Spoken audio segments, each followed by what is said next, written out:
skill of being able to create new habits or build new habits in your life.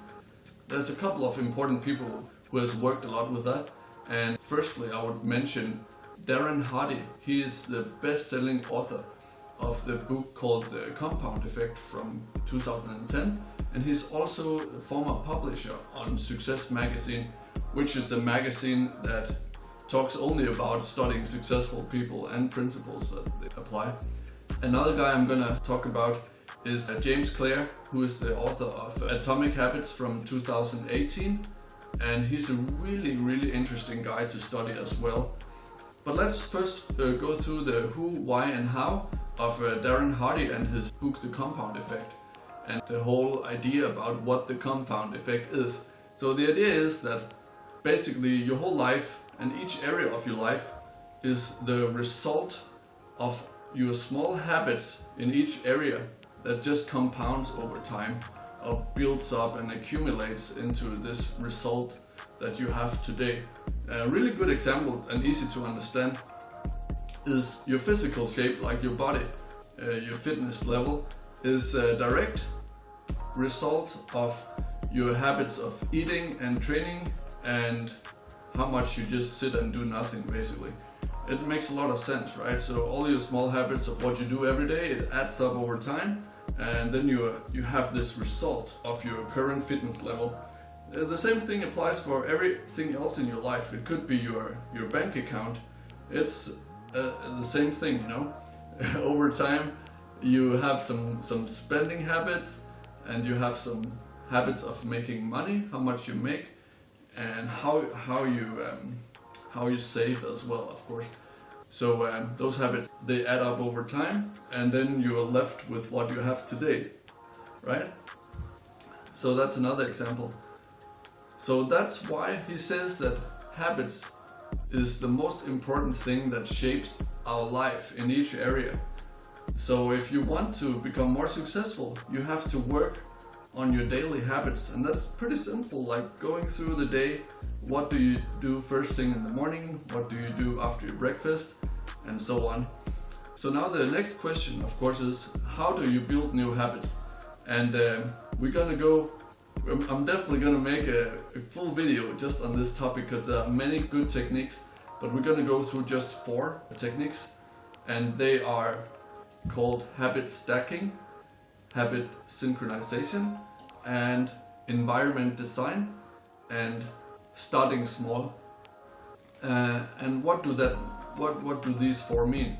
Okay, so the most important, I would say, or the easiest one to apply is the idea of habit stacking, or linking habits together. So for example, if you brush your teeth, it will be natural to link the habit of flossing.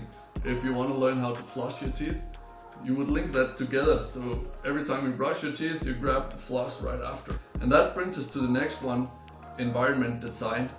So where you actually put things that you want to get done. So if you want to learn how to floss, if you put the floss near the toothbrush, it's a lot more likely you will get it done than if the floss is in the drawer or in the closet somewhere, right? So putting them together in space, but also like putting them together in time, so you do it at the same time, makes a lot of sense. You could also apply this if you want to learn a new habit, then it would make a lot more sense to schedule it, for example, after you're done with your breakfast, instead of scheduling it at a certain time. And that's really what habit stacking is, or I would also like to call it habit linking habits together. Because if you schedule it at some time, like you say you're going to do something at 2 p.m, then odds are that at 2 p.m. you're doing something that you feel is way more important, and you will come up with an excuse not to do it. So that's why it makes a lot more sense to stack a new habit to an already existing habit, such as eating a meal. And the next one is synchronizing. Synchronizing habits can make it more enjoyable. For example, if you want to learn how to exercise in the morning, go for a walk or a jog, then If you synchronize it with something that you think is enjoyable, such as listening to your favorite music or your favorite podcast, then you're much more likely to get it done, and you're more likely to stick with the habit and make it a real habit, you know? It could also be, if you want to learn how to read more, it could be drinking your favorite beverage or eating your favorite snack. Be careful though, don't eat Crispies or something, but synchronizing something you really enjoy doing with the new habit you're trying to learn is also a powerful tool. The last thing is starting small. A lot of times when we try to learn habits, we tend to go really big, which might work for a couple of days or even a week. Like, say that you want to follow a really strict, really tough program, but it's just not sustainable. So make it sustainable by making it easy and starting small. That way, over time, when you're starting to get used to doing it every day, which is actually the most important thing. It's not that much how much you get done, but it's more that you get it done consistently. So when you get it done consistently over 1 or 2 months, then you can start to scale it up when you start to find it super easy. And when you feel like it has become like a part of your day, then you can start to scale it up and make it bigger in your schedule, spend more time on it, make it harder and more impactful in your life. Because we tend to be too ambitious about creating new habits.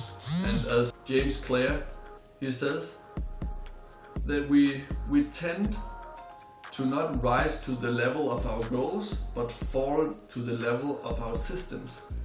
Meaning, if you just set big goals, usually it's not how big the goal is that determines your success, but it's the level of your systems of working in your daily life and your habits that determine your success.